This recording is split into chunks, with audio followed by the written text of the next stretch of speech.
I've asked the question. Now, all we can hope to do is try to answer this. Now, I'm going to have to recommend you watch the issue 10 of this because it's a little bananas, but if you don't want to do that, I get it, I'm awful. Here's what you need to know.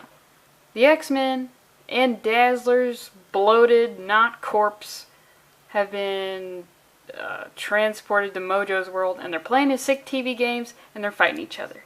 That's like bullet points. Well, I mean, yeah. Don't watch my video on that. I've said everything I need to say. So let's just get into this. We see the X-Men versus the X-Men again, with our special guest, the X-Men. It's funny. It's funny, I swear. Oh, Jim Lee did draw this, so it is perfect. And we see Gambit. He's bringing back the diabete, but in the previous issue was bete obesa, which please use that in real life, in French, in Spanish, or in English, obese beast. But this translates to black beast, and I feel like that's quite possibly a racial slur. I mean, the man is obviously blue, so I feel like Cajun, what's going on here? I mean, Cajun white people and black people and New York white people, I all consider them, they're black. Is that wrong? I feel like it. God, look at this. This is incredible. Jim Lee's art is so dope. He has designed like my favorite Cyclops design. And I figured out that this lady's name is Lila. Yeah, here we go. So we see Lila, she's fighting with Longshot. Again, I don't know why he's cool. Damn, she's got these claws, girl. And the X-Men, Gambit, Psylocke, Jubilee possibly, are under the influence of Mojo, and the other ones were previously under the influence of Mojo. So we see that Lila is about to perform a death scene with Longshot. I've never seen this Lila in literally anything ever. And we see that, oh, Professor X, even though he's all tied up and very sexy looking, he is now able to, he's using all of his strength. I mean, literally all his strength is mental, and it doesn't matter if he's tied up. He's now contacting Psylocke. Motherfucker's messaging me, come on. And we see that he's trying to break through to Psylocke and get her to stop choking out Scott, even though, if I had my way, she would be continuing to do that. So, we see that Mojo here, and he's got our boy, wow, he made, okay, obviously this is Mojo's, he just had this made because he knew he was going to get Professor X, right? But what if this was actually Professor X's floating wheelchair, and he painted it gray? Now, you're like, why does that matter? Just imagine it.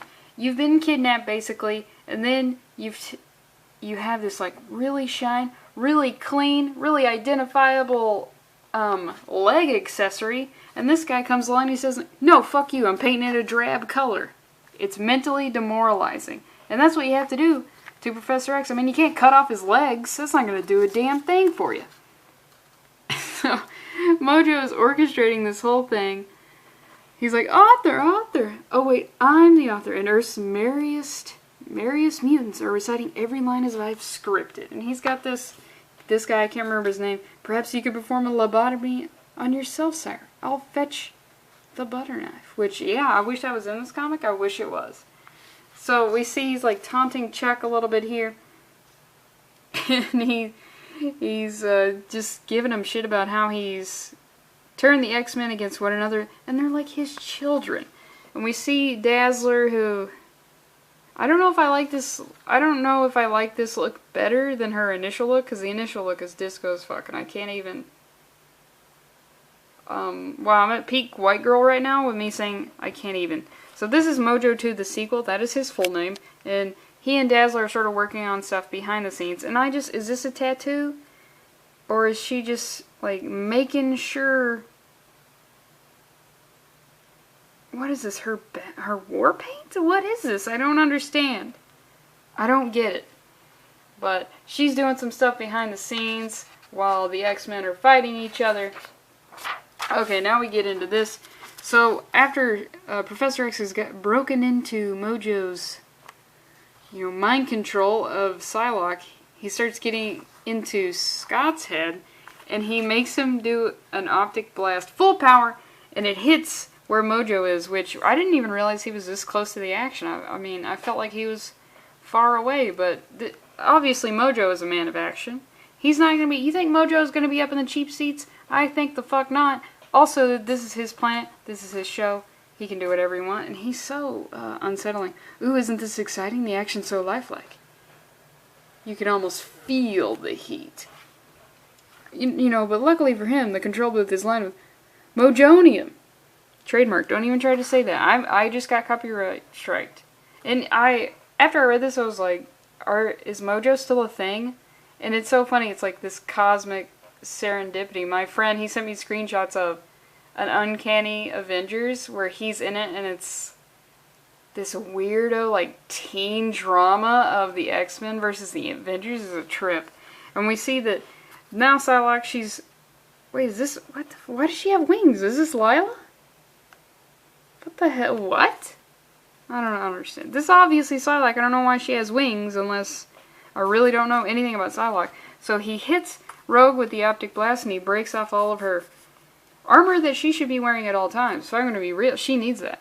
She needs a big old thing on her mouth and on her hands. So it makes it look like she's a double amputee, and it's just a funny look. And also it's a safety precaution. She needs to be just... I almost said concealed, but that's not it. She just needs... Her limbs need to be trapped and also her mouth. And she can still talk with it, so that's not... it's fine. It's when you prevent a woman from talking, then it gets into the muddy waters. But the blast is so powerful, it knocked her ass into the stratosphere, and we see all of Mojo's... people? I don't know if you can count those as people. Wow, dude, do you have a nipple on your neck? Or is this a situation where you're so fucking fat that your stomach has stomachs and it starts sprouting other nipple, or chest has chests? And we see like, oh yeah, she's finally broken. That's a lot of people, Mojo. He gets the highest ratings. But we see that now Psylocke is communicating to Rogue, which is like, I don't know, that lift looks weird to me. But Professor X is using Psylocke and Cyclops, Cyclops, that should be a miniseries, right? That should be a thing. Now contacting Rogue, and they're breaking through everything. And we see, yeah, I'll skip this page over here, but it cuts back to Dazzler and Mojo 2, the sequel. They're fighting, and Gambit has a little bit of a, he hits Psylocke with his bow staff, because he's still under the influence. And we see that, wow, it gets really lighter. This panel's really... oh yeah, it's because Jubilee's stupid-ass light powers. So she's trying to see if Wolverine the spell's been broken on him, but we see he's still quite the pussy. So she calls him a little old fraidy cat scared of a girl. You couldn't do that shit today, could you? Couldn't put that in a Marvel comic. He says, I ain't never backed down to a skirt. Wow, you couldn't put that. You couldn't put that in either. Can we start doing that thing where we refer to women as skirts? I don't know. It's... just sounds right. And also, get this man a cigar, please. No one. This Jim Lee art, I'm telling you, calls Wolverine a fraidy cat. At least not twice. So if you encounter Wolverine in real life, or Hugh Jackman, just know that you can call him a fraidy cat at least once before he just tears your ass up. So then he starts charging at Jubilee, which I'm like, oh, maybe she'll die. Maybe we can just have that. But if not, of course not. He hits the... Well, she also have wings. Okay, I guess Mojo's just giving everybody wings. Why not Wolverine? Too OP? Too OP for him to have wings? He hits the control center, and I just would like to point out that I didn't know that. I just noticed this. Jubilee's wearing Jubilee brand earrings, and that lets you know that, well, she is S-tier level of garbage. She's got her own brand, and she's like 13, and these are her powers. These are her powers. It looks like she's squirting all the condiments at Wolverine. She's so damn awful. Also, I remember in some video, Diversity in Comics said he liked her, and that forever scarred me. So they're working on getting this thing just working on getting into the control room, and we see that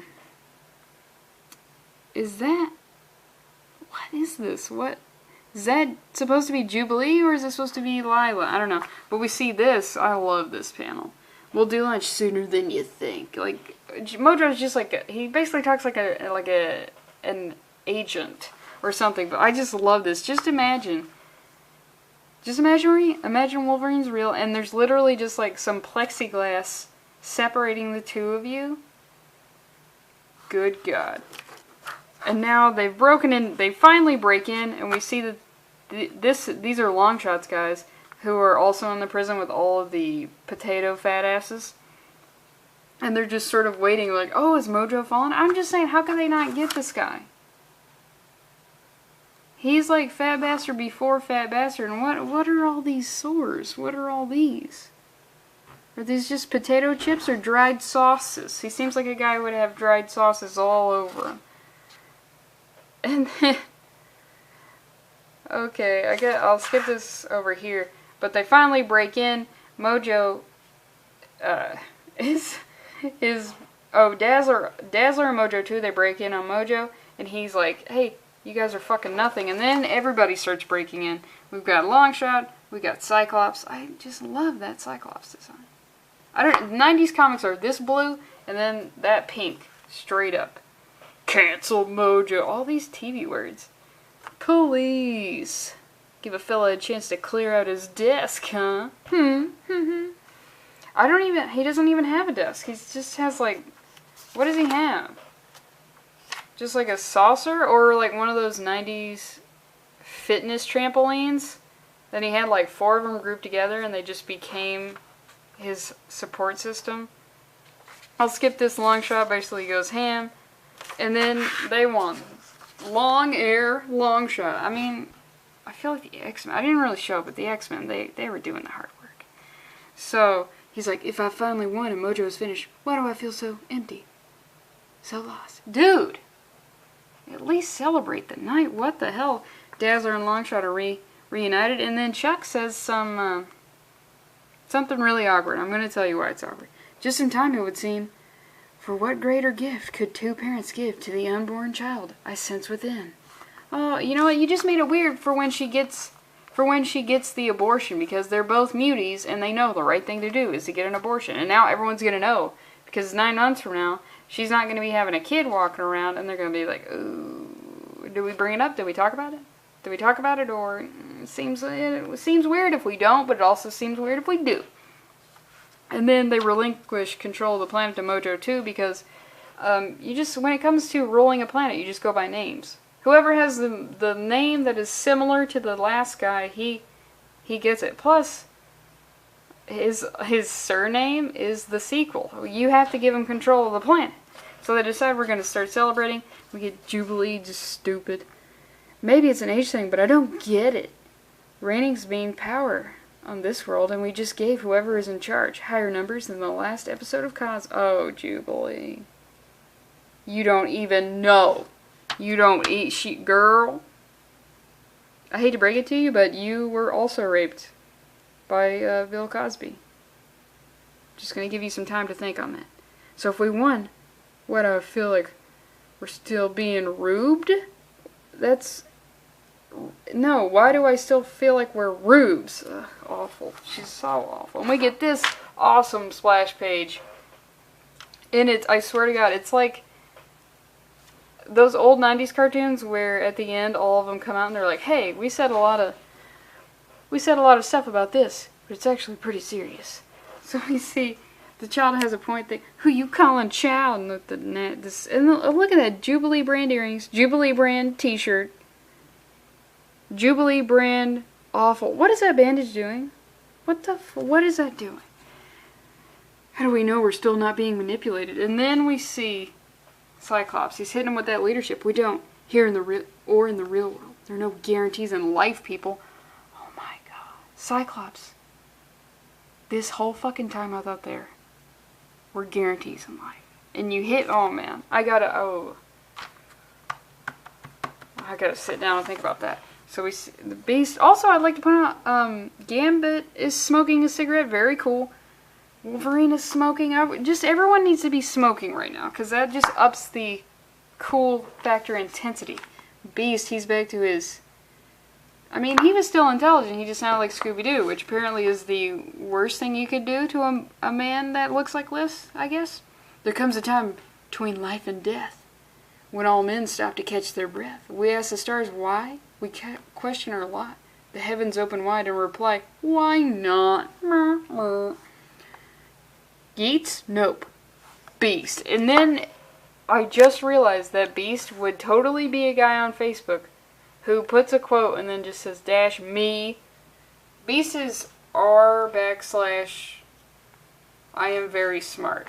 And then they talk about their kids, and then it ends with some stuff about Maverick. But this is just so like after school special, just so like, hey, we made a silly comic about a TV planet, but really, let me hit you with some real life shit. And just the way they're so posed, it's just like, where did she get this popcorn? So the question I posited in the title was, is the comic actually good? I don't know. I just think it's like a product of its time, because back in the 90s everyone was like, TV's fucking awful for you. But we have no other solutions, because TV is also the greatest invention of mankind. Were you thinking printing press? Were you thinking the internet? You were wrong. It was television. It was television the whole time. So I'm gonna say that the cover is better than the comic. Because this cover makes me think, wow, we're gonna have some like old-fashioned, just blood and guts, cool stuff. But no, we had Chuck in like some BDSM, Clockwork Orange thing, and a big yellow blob talking about ratings. What are you looking at, Rob? Did you know that this comic is a little bit silly, and you just don't even want to be pictured making eye contact with the audience?